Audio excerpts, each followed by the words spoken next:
নমস্কার। অরিত্র অরিত্রিয়ান মোমে আপনাদের সবাইকে স্বাগত জানিয়ে আবারও একটা নতুন ভিডিও শুরু করছি। এই যে সুন্দর সকাল দেখুন, অনেকটাই সুন্দর, তবে এই সুন্দরটা কতক্ষণ থাকবে কারুর কারুর জন্য সুন্দর হলে আবার কারুর কারুর জন্য খুবই কষ্টের।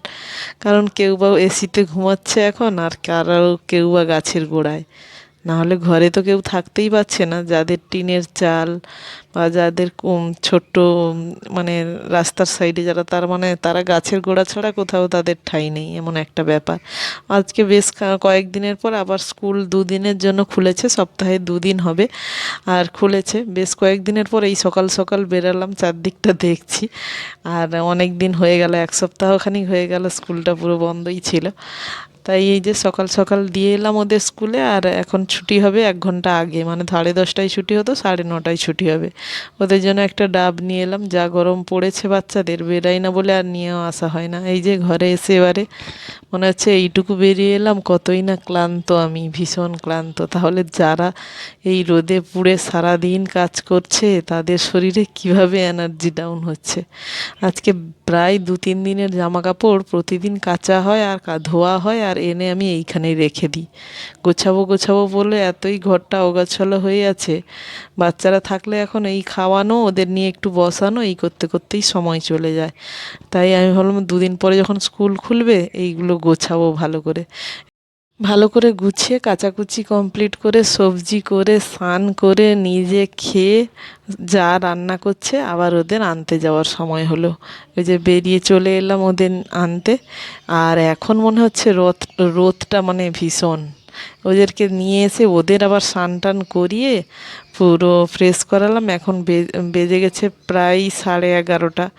আর আমি ভাবলাম এসছে যখন তাড়াতাড়ি খিদেও পেয়েছে, এসে একটা করে কলা খেয়েছিল, আর কিছুই খায়নি, তাই ওদের ভাত দিয়ে দেবো।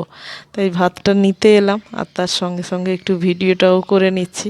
এই যে আজকে হয়েছে, এটা গরমে আমাদের ঘরে প্রতিদিনই হচ্ছে। এই যে সজনে ডাঁটা আর কাঁচকলা, তারপরে ঝিঙে, আলু, পেঁপে, মানে বাচ্চা থেকে সবাই খাবে, দিয়ে একটা লম্বা মাছের ঝোল হয় সবার জন্য।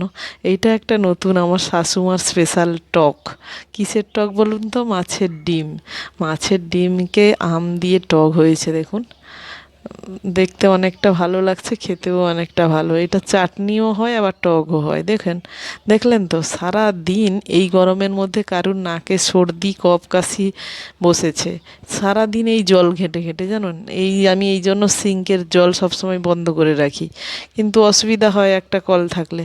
এই যে আজকে হয়েছে লাউয়ের তরকারি, আর হয়েছে মাছের ডিমের। আমি সিঁড়িতে বসে বসে এখন এডিট করছি তো, একটা একটা হাওয়া আসছে, যেন মুখ টুক জ্বলে যাচ্ছে। মাছের ডিমের বড়া আর মাছের ডিমের টক আর লাউয়ের তরকারি, এই হয়েছে দুপুরের মেনু, বুঝলেন। এই যে খাওয়াতে বসলাম ওদেরকে, কিন্তু কারুর কোনো খাওয়ার এনার্জি নেই, সব টিভি দেখায় ব্যস্ত। আমি ভাবি এরা কি সারাদিন না খেলে এদের খিদে পায় না, না কি, আমি বুঝতে পারি না। আর এখন এডিট করতে তো আমি বসছি, যেহেতু শাশুমা ঘরে শুয়েছে, আমি এডিট করতে পারিনি, তাই এসে সিঁড়িতে বসছি। আর হাওয়াটা আসছে যেন মুখ টুক ঝলসে নিয়ে যাবে, এইরকম একটা ব্যাপার। এই যে শ্বশুরমশাই পেছনে টিভি দেখছে, শাশুড়ি মা ওইদিকে বসে ফোন দেখছে, ছোটে খাটের উপর থেকে চিৎকার করছে, কারণ ওর এখন খাওয়ার সময় হয়নি, তাই তার মা নিয়ে আসেনি।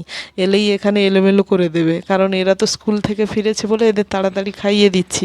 আর ছোটের তো এখনও 1 ঘন্টা দেরি আছে। বলতে বলতে ও চিৎকার চেঁচামেচি করে খাট থেকে নেমে চলেই এসছে, ওরও খাওয়ার প্রায় সময়ের দিকে চলে এসছে। আর এদের এখন খাওয়ার প্রায় শেষের পথে। আর ওদেরকে খাইয়ে দিয়ে এখন আমি খেতে বসছি। এর মাঝখানে দেখুন ছোটে এসে তার কি কাণ্ড, যেন সে কতই না খাবে, মুঠো মুঠো করে গোছা গোছা ভাত মুখে ঢুকিয়ে যাচ্ছে।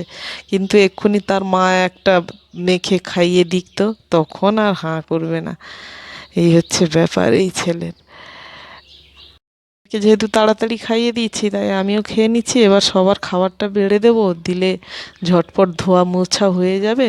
দিলে কী হবে, তাদেরকে নিয়ে তাড়াতাড়ি একটু ঘুমিয়ে পড়তে পারবো, কারণ তারা অনেক ভোরে আজকে উঠেছে তো একটু, তাড়াতাড়ি ওদের ঘুম পাড়িয়ে দেবো এই